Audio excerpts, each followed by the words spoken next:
What has been your biggest? I really thought I knew this person. Story 1.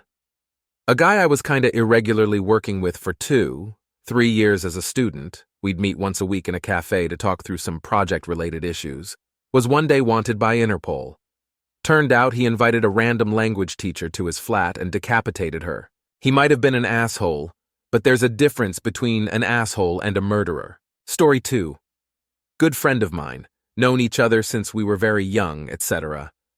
On the phone one day, and he sends me a screenshot of a Reddit post he thought was funny. I joke about how now I'm going to go stalk his account, user visible in a comment, and he gets freaked out and hangs up. Thought it was strange, so checked out his account. He was active in some very disturbing subs, talking about how he's successfully seduced a 10-year-old girl, and if there was anything actually legally wrong with doing things with her since he was also underage, 17. Me and best mate at the time reported him, but nothing came of it since they couldn't prove he had nefarious intent. Story 3. I dated a guy for a year, we'd been good friends some years prior, who was very smart and studied rocket science. I studied material engineering. We wrote a 100 paper together on new rocket models for a research contest and did approx 50-50 of the work together.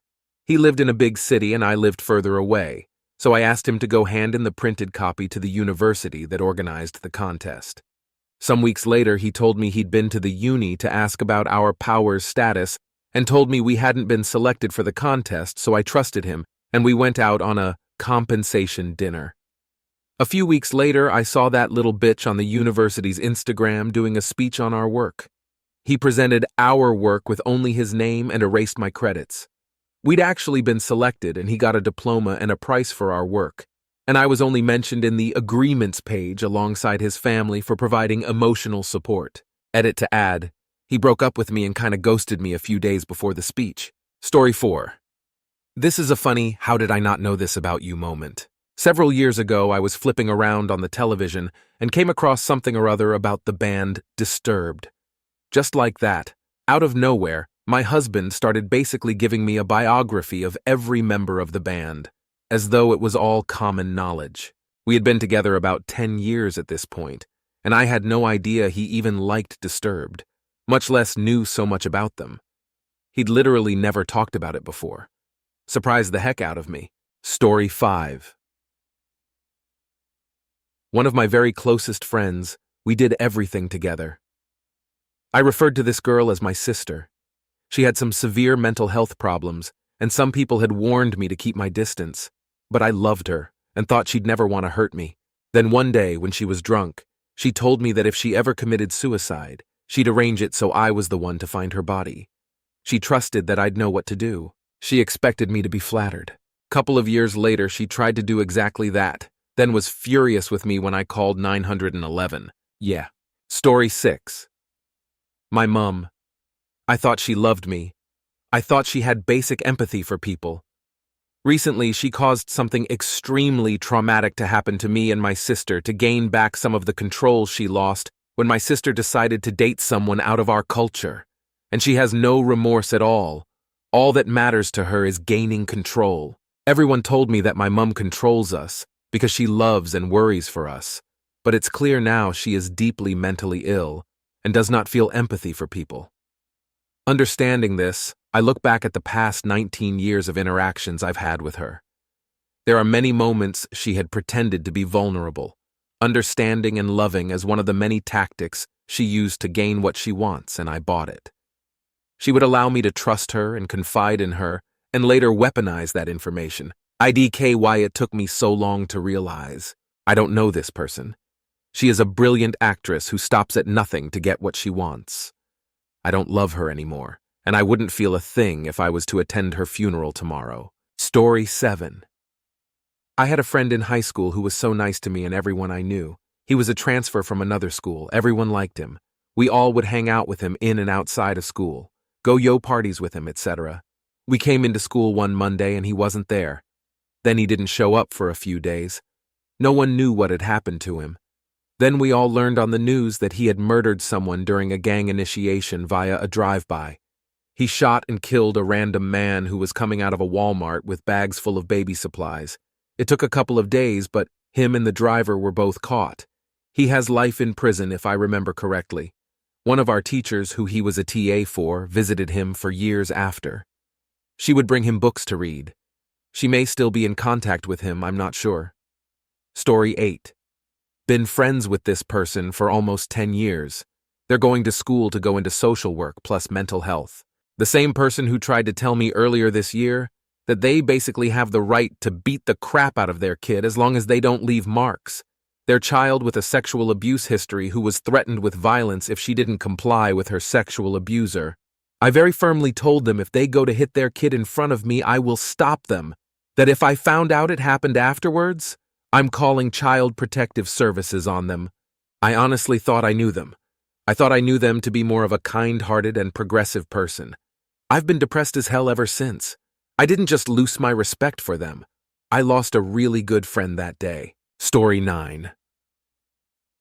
I wouldn't call this girl my best friend, but we were friends in high school the entire time, roomed together freshman year of college, and lived together with another girl junior year. We were friends with this other girl who was nice but could be a little loud. Had no issue with her. The girl roomed with her sophomore year and she was getting annoyed with her and would complain to me and our other friend Kay all the time when we hung out, and we just sort of nodded along and tried to give advice when we could. Well, it's Kay's birthday, and the night before I get weird iChat messages from this girl's roommate accusing me and Kay of saying mean things about her, and I tell her, okay, well, girl, told us that you and a friend make fun of us and have a shitty nickname for us because of it. She tells me it's not true, explains why, and then I tell her we had never said any of the stuff she was told by, girl, and it is in fact her who said literally all of this to us, and neither of us feel that way or have any stake in this. She apologized, and I'm like, okay, well, it's Kay's birthday tomorrow, so let's try to avoid talking about this with girl around her. Next day, girl comes to my dorm room, and I just say, hey, I want you to know I talked to your roommate, and I'm aware that you've been using me and Kay to tell her things you're upset about, and now she knows that you were the one saying that stuff. But we are not talking about this around Kay since it's her birthday. Kay knew previously that the roommate had been talking shit about us because girl told both of us. Girl starts freaking out and crying, and I'm like, okay, fine, but we aren't doing this now. So me, Kay, girl, and girl's roommate trek downtown, a 30 to 40 minutes trip to go out for her birthday, and it's very obvious. Girl is upset and pouting, and she tries to take it out on me literally at our table, and I wasn't having it. Completely ruined the night and made it about her. As soon as we got back to the dorms, I talked to Kay and let her know what was going on. The three of us talked later, and she basically barely acknowledged it, but sort of apologized. I was dumb and lived with her the year after that with Kay, and she would still do weird stuff and lie a lot. I moved out the year after. Kay lived with her in another place. I went on vacation abroad with my boyfriend and made little custom souvenir bags for both of them and brought them over. Kay told me as soon as I left their apartment, girl started talking shit about me and my boyfriend. Who does that? Kay and I both ghosted girl after that, and we haven't seen her since. Been about 12 years. Story 10. Ex-husband decided that if he wasn't a husband any longer, he wasn't going to be a father either.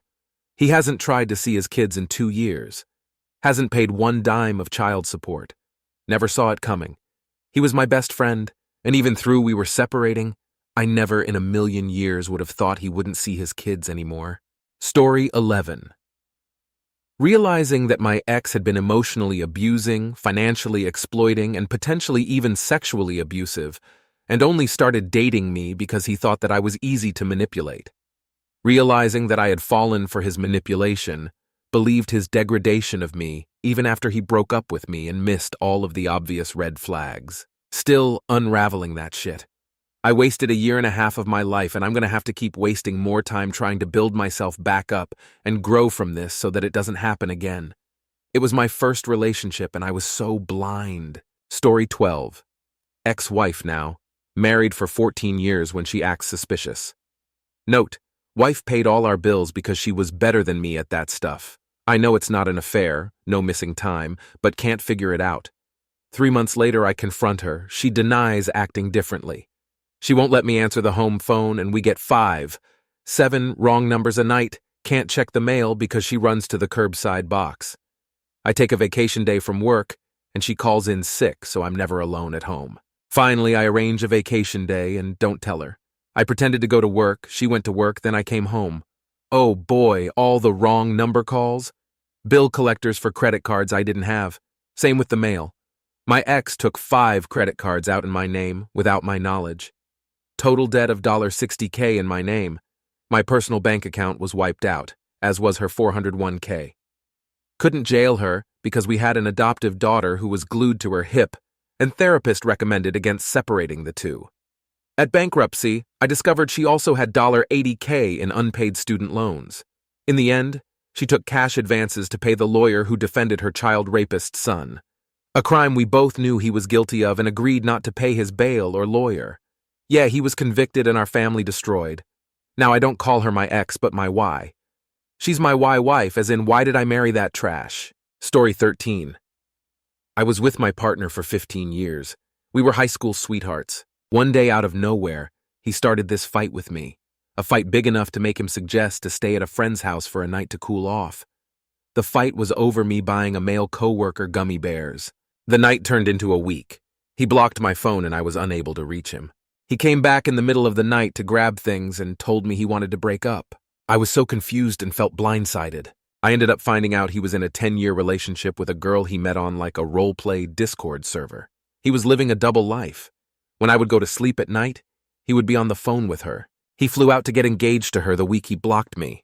The kicker is she was married when they got engaged. This was a year ago. She is still married, and my ex is still in a relationship with her. Story 14. This one isn't too bad, but it was surprising to me. Guy I worked with, different department, but sat in an adjacent office, and I would shoot the shit at work frequently. We're from the same state, same sports loyalties, had a lot in common, made each other laugh, etc. Normal, personable guy. Found out he'd posted for a new position with the company in a different location. I was bummed he was leaving, but happy for him and his family. It was a nice promotion. So I asked him about the job and his general future career plans, and it was like a switch flipped, and I was talking to Patrick Bateman. He was obsessed with getting up that ladder and kept talking about the higher-ups' perception of him and how he needed the perfect position so that he could appear to be an exec quality manager. It was weird. Story 15. A friend I met at uni in first year while studying psychology. Friends for 6 years and far along in our journey of study. Very long pathway to become a registered psychologist here.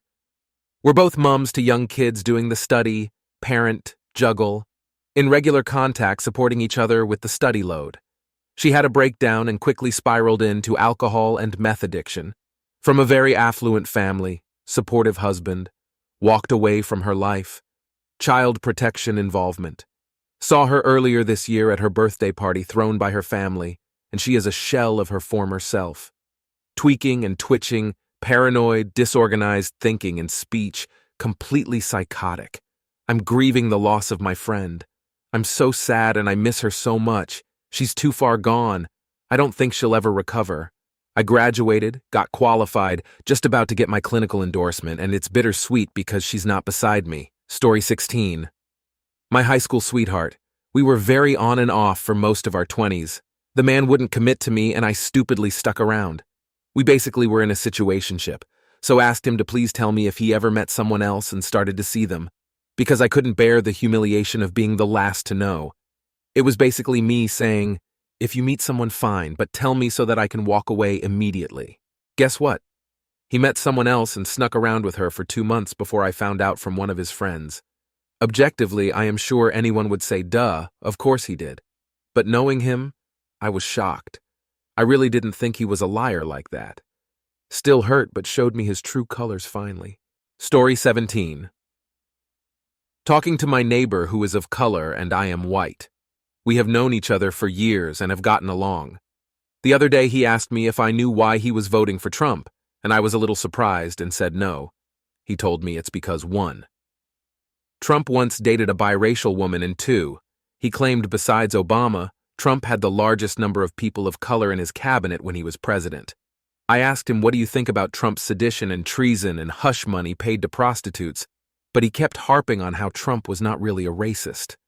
I was just blown away. Story 18. I guess I never knew Dan all that well, but I'd known him a while. He was a regular customer at the coffee shop I used to work at years ago. I'd known him for a year and a half when this all went down. He was always chatty, so we talked when it was only him and a couple other people in the place. I knew he worked at a nearby power station. He was some kind of engineer, as I recall, or at least he claimed. All things are now suspect.